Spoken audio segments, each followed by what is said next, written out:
Hi friends. నేను ఈరోజు శ్రావణ మాసంలో చేయబోయే వ్రతాలు ఏంటి, పండుగలు ఏంటి అని చెప్పబోతున్నాను. మొదటగా వచ్చేది మంగళగౌరి వ్రతం. ఈ వ్రతం అనేది కొత్తగా పెళ్ళైన ముత్తైదులు ఈ వ్రతాన్ని ఈ నెలలో శ్రావణ మాసంలో వచ్చే అన్ని మంగళవారాలు కూడా చేసుకోవచ్చు.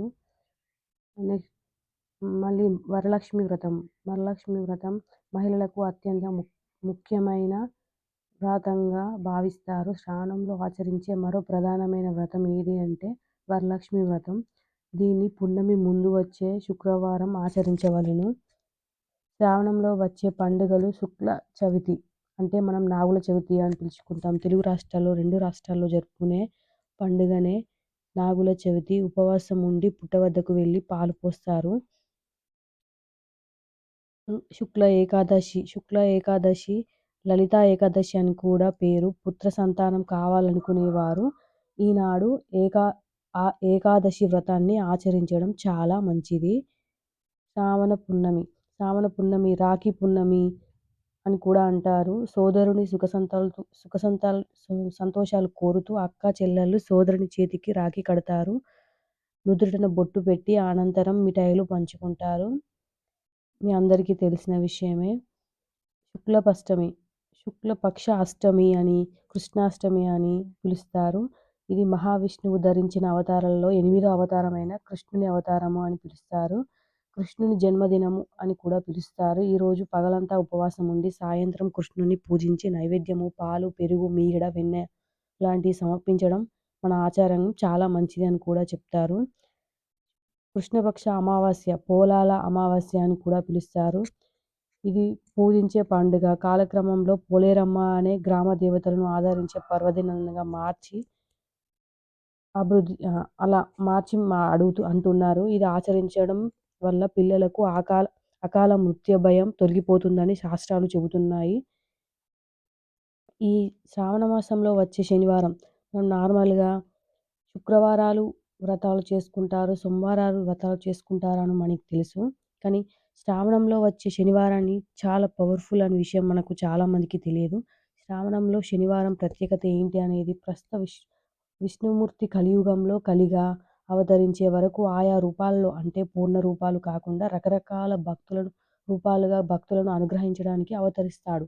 అలాంటి రూపాలలో అర్చమూర్తిగా కలియుగ వైకుంఠమైన తిరుమలలో శ్రీనివాసుడు అంటే శ్రీ వెంకటేశ్వర స్వామినిగా భక్తులను అనుగ్రహిస్తున్నాడు.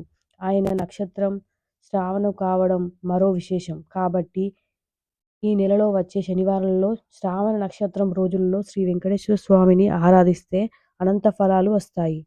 దీనికోసం పూర్వం నుంచి శ్రావణ శనివారాలు వ్రతము, పూజ, ఉపవాసము తదితర ఆచారాలు మన దగ్గర ఏర్పడ్డాయి. ఈ మాసంలో వచ్చే శనివారాలు ఇంటి ఇలవేలుపులుగా పూజించడం వలన సర్వ శుభాలు చేకూరుస్తాయి. ఈ మాసంలో వచ్చే అన్ని శనివారాలు కుదరకపోయినా కనీసం ఒక్క శనివారమైనా పూజా విధానాన్ని ఆచరించడం చాలా మంచిది. ముఖ్యంగా కలియుగ దైవం శ్రీ వెంకటేశ్వర స్వామిని ఆరాధన చేయడం అత్యంత శక్తివంతము.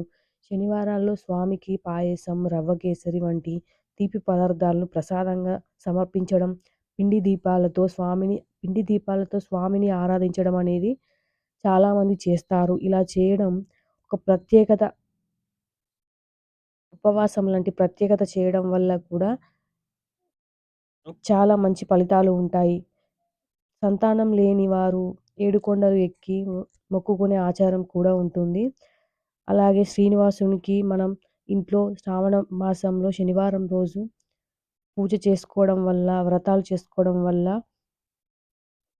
శ్రీ వెంకటేశ్వర స్వామికి అనుగ్రహించి పిల్లలు పుడతారని కూడా చెప్తారు. 3 లేదా 5 ఇండ్ల దగ్గర గోవింద గోవింద అనుకుంటూ వెళ్ళి బియ్యం తీసుకువచ్చి ఆ బియ్యంతో స్వామికి తీయని ప్రసాదం చేసి అందరికీ పంచడం, తాము స్వీకరించడం ఆచారంగా వస్తుంది. చాలామంది ఇళ్లలో మనం చూస్తూనే ఉంటాము. ఇళ్ళ ముందుకెళ్ళి భిక్షాం దేహి అని బియ్యం తీసుకొని రావడము, ఆ బియ్యాన్ని మనం వండిన బియ్యాన్ని దేవునికి మనం ప్రసాదంగా పెట్టి తదనంతరం మనం స్వీకరిస్తాము.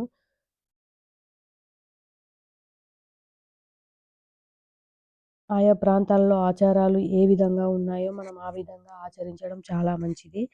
మీకు నచ్చితే సబ్స్క్రైబ్ చేసుకోండి. షేర్ చేయండి. మీకు ఈ వీడియో నచ్చిందని నేను అనుకుంటున్నాను. మీకు ఇంకా ఇలాంటి మరిన్ని వీడియోలు కావాలనుకుంటే నా వీడియోని సబ్స్క్రైబ్ చేసుకోండి.